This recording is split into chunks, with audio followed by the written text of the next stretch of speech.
Tonight, new fires, a rising death toll, and scorched earth in Los Angeles.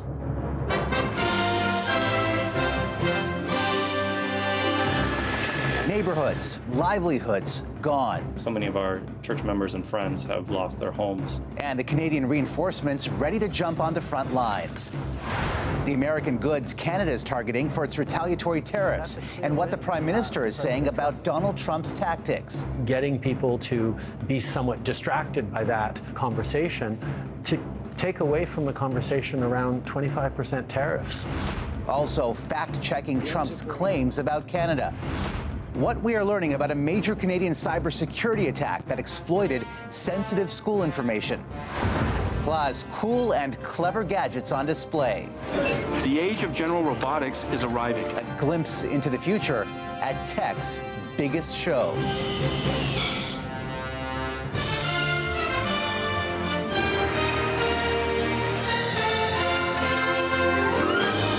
CTV National News with Omar Sachedina.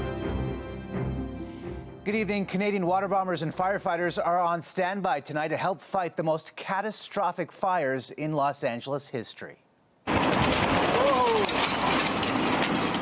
At least 6 people are now dead. New fires are spreading and more than 9,000 structures obliterated in what is set to be the costliest wildfire in LA history. Here are before and after satellite images of multi-million-dollar mansions along the Malibu coast, destroyed. And this is what the devastation looks like in Altadena, a middle-class suburb scorched. Andrew Johnson leads us off again tonight with the apocalyptic scenes and the Canadians caught in the chaos.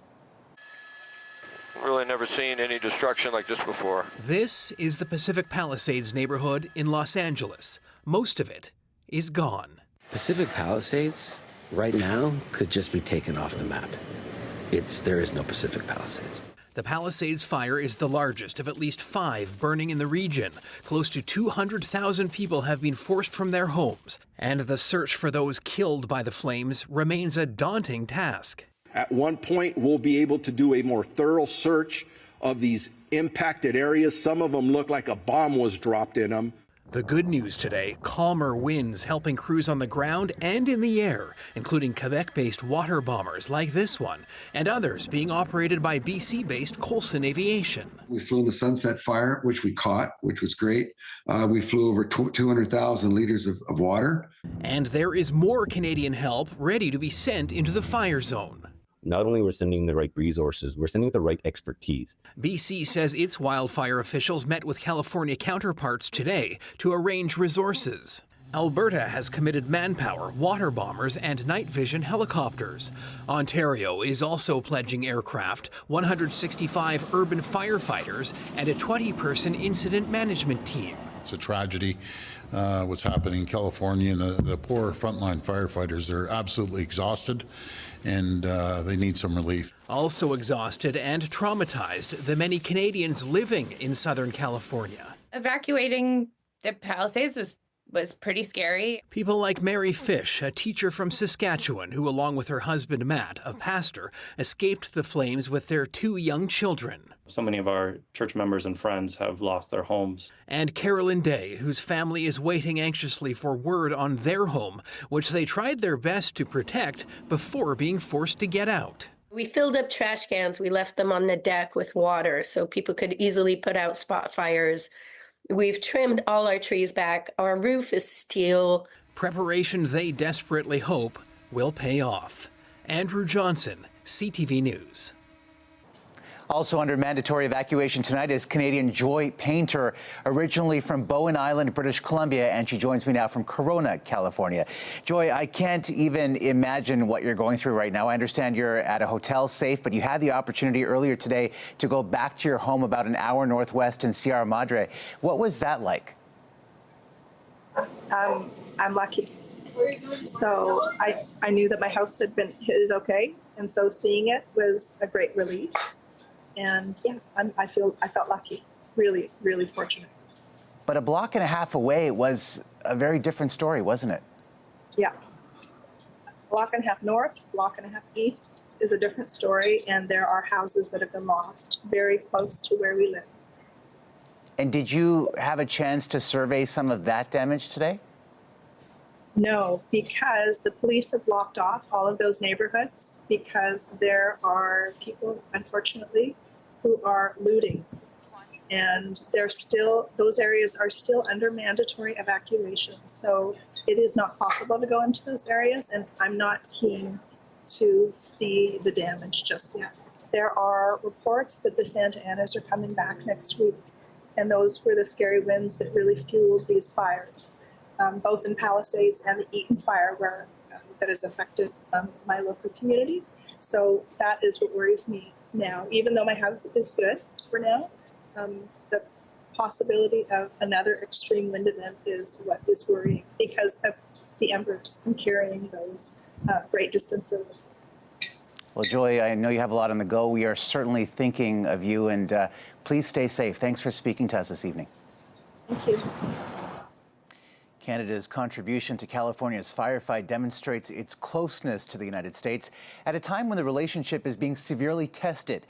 As CTV's senior political correspondent Mike LeCouture tells us, we are learning more about the retaliatory tariffs Canada is preparing. On the same day, the Prime Minister attended former President Jimmy Carter's state funeral in Washington, and where he came face to face with the incoming president. Bonsoir tout le monde.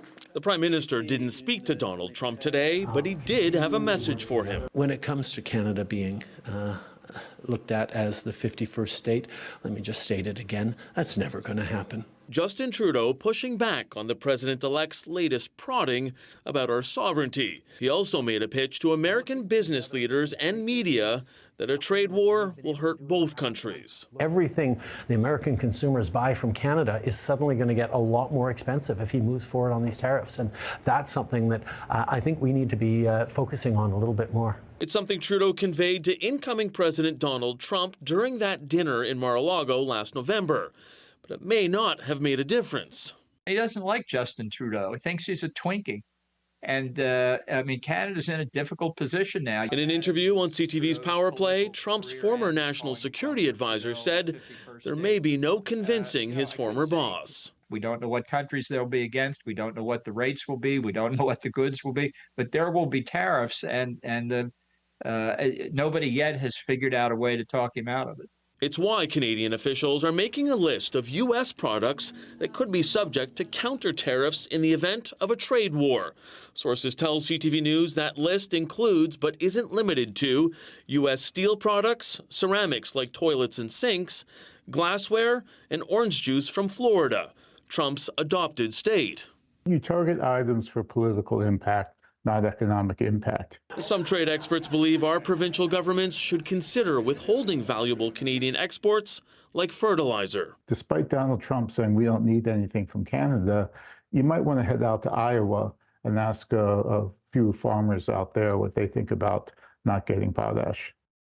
Leveraging provincial exports is expected to be part of the discussions next week when the Prime Minister and Premiers meet here in Ottawa to talk about countering U.S. tariffs. Omar. All right, Mike, thank you. Donald Trump has justified his tariff threat by claiming the United States subsidizes Canada economically. But is that true? CTV's Heather Wright has the answer.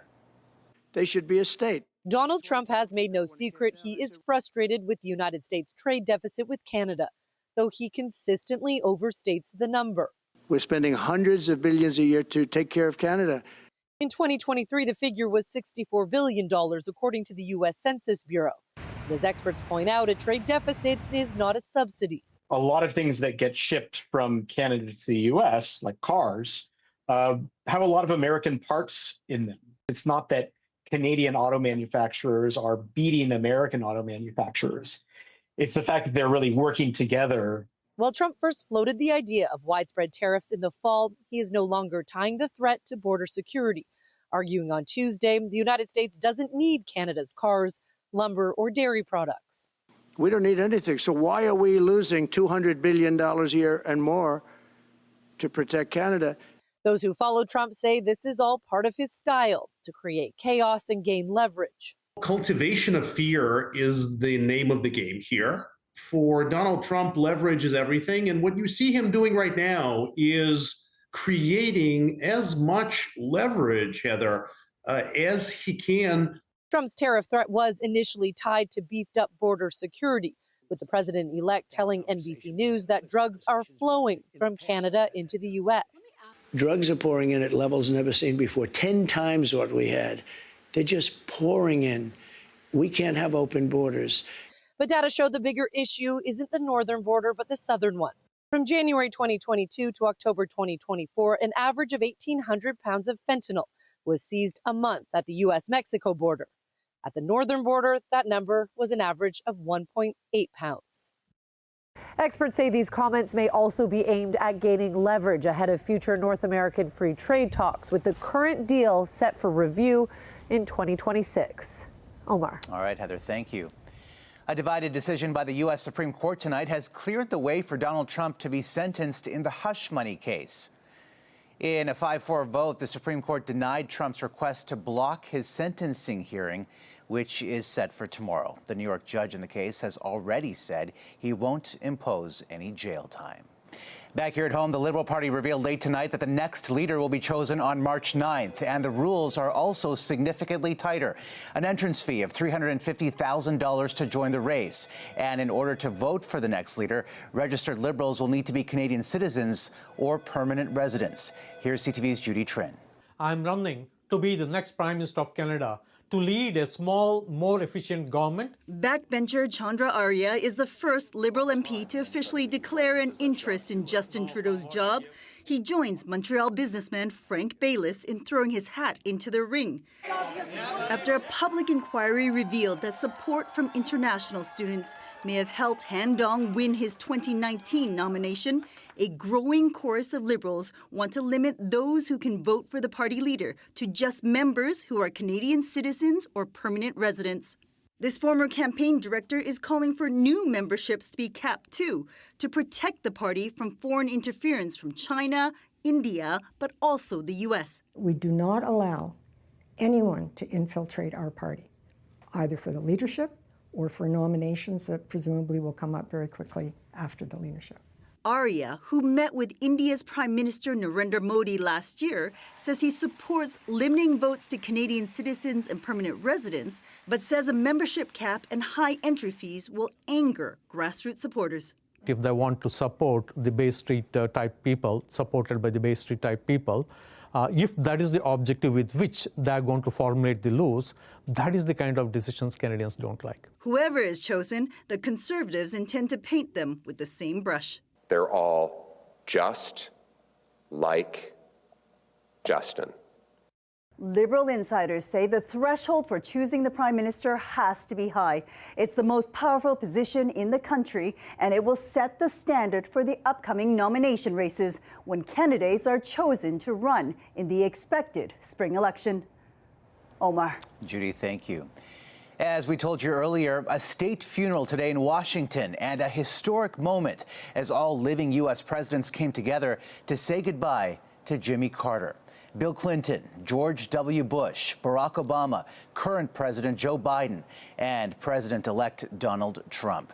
CTV's Washington Bureau Chief Joy Malbin on how Carter was remembered. In the majesty of the National Cathedral, the story of Jimmy Carter is one of service and love of country. Every living president here to honor the 39th President of the United States, including foreign dignitaries and Canada's Prime Minister Justin Trudeau. Political rivals Donald Trump chatted with Barack Obama, even an awkward handshake with Mike Pence, who refused to bow to Trump's pressure to overturn the 2020 election results. Political tension set aside to celebrate Carter's life. Jimmy Carter's friendship taught me, and through his life taught me, the strength of character is more than title or the power we hold.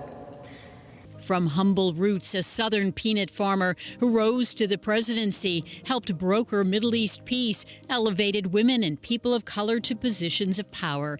As Carter once said, his presidency was just the beginning. He built houses for people that needed homes. He eliminated diseases in forgotten places. He waged peace. He led this nation. Remembered by family, friends, and world leaders, praising Carter as a man guided by faith who believed in the good of America. Jimmy Carter, for me, was something of a miracle.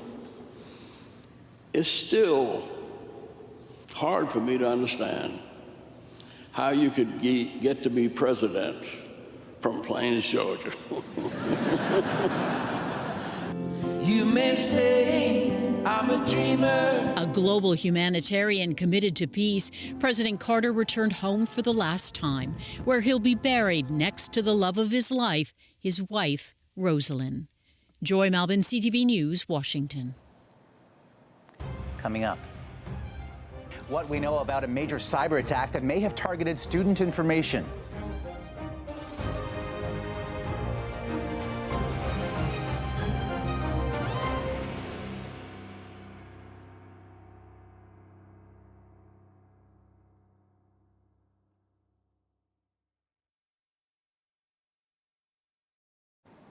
School boards in 6 provinces are on notice tonight about a massive nationwide data breach that may have exposed sensitive student information. CTV's Garrett Berry on the information that may have been compromised. Hackers have infiltrated the PowerSchool platform. The popular application is used by hundreds of schools across the continent to store things like student names, addresses, allergy information, and health card numbers. The program's developers told school districts this week it says a company account was compromised and internal systems were invaded. It seems likely that hackers found user credentials on what's called the dark web and used them to gain access to teacher and student files. Each district is going to be a little bit different in terms of what data was stolen. But this was the main table. The student table is the main table within the system, and that means that the attackers stole essentially a roster of every kid in the district for the impacted districts. So far, school districts in 6 provinces have reported that student information may have been compromised. Each is investigating to determine the extent of the damage and to find out what may have been viewed. In some jurisdictions, the company will provide credit monitoring services to the victims of the attack. It is very concerning, in this modern day and age, that I think that data should be protected at all costs because, people have their personal information out there and it's really important. PowerSchool says it believes the compromised files have since been deleted, but that is raising questions for some analysts on whether the company paid a ransom to those hackers in exchange for deleting the files. Omar. All right, Garrett, thank you. Still ahead, just who is shadowing a Canadian warship near the Philippines?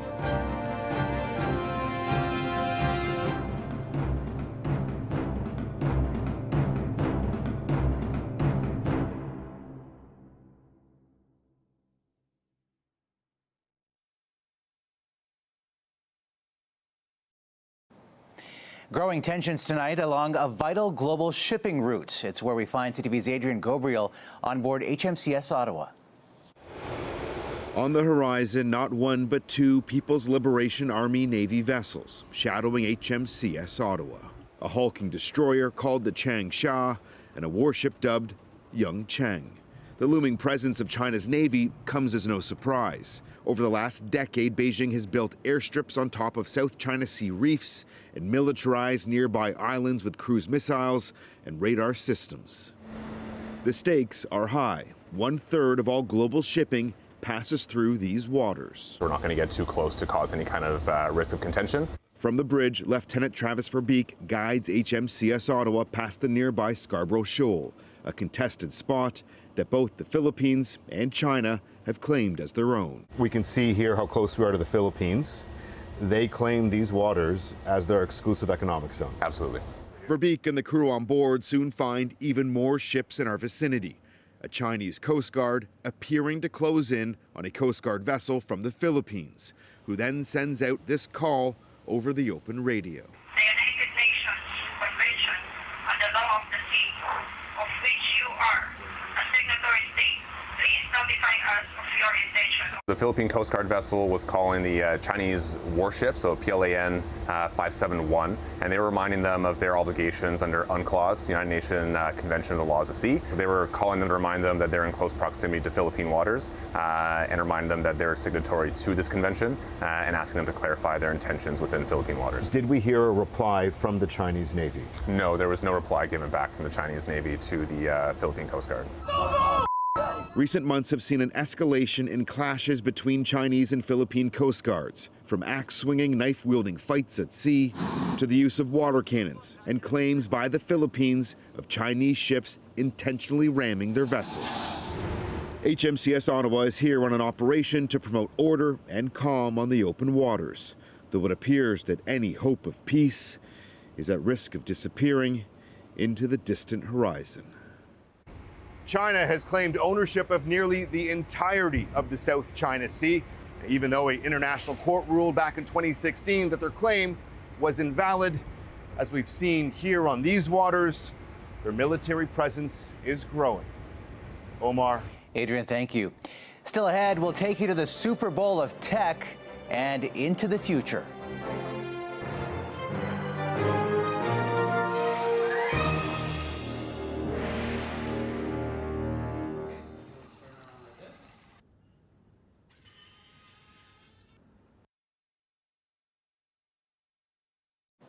The Consumer Electronics Show is one of the world's biggest tech showcases. CTV's John Vennavally-Rao shows you what has people excited this year. For gadget geeks, CES is the Super Bowl of tech. And just about every gizmo on display this year, seemingly packed with artificial intelligence, from the futuristic to the furry. It's like a real cat dog. You can touch it, it will feel your touching. Automakers rolling out their latest electric vehicles, including Honda's sleek-looking saloon, while Hyundai showed off a windshield-wide holographic display.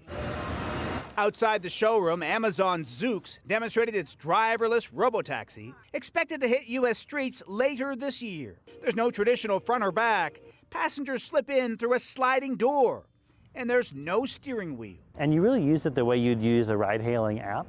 Except you don't have to deal with a random driver and you get a safe, consistent experience. The age of general robotics is arriving. Chip maker NVIDIA, a pioneer in AI, introducing new tech to make robots more capable. Its CEO declaring the ChatGPT moment for robots is just around the corner. One bot grabbing attention is a Roomba-like vacuum with a foldable arm that can pick up after you while it cleans, nabbing discarded socks or towels. Previously known as the Consumer Electronics Show, CES has been showcasing cutting-edge tech since 1967. Back then, it featured bulky TVs. On display now, new models of transparent displays, where images seem to float in the air. If you're looking to hit the slopes, powered skis are here. They use batteries to give you a boost across snow and ice. A motor offers assistance, much like an e-bike. Because this will open up and make more accessible a fantastic sport. For laptop users who need more screen space, with the push of a button, this model has a rollable screen that expands upwards. Technology promising to improve our lives, one stray sock at a time. John Vennavally-Rao, CTV News. And that's a snapshot of this Thursday. Hope you can join Heather tomorrow. For all of us at CTV National News, thank you for watching, and good night.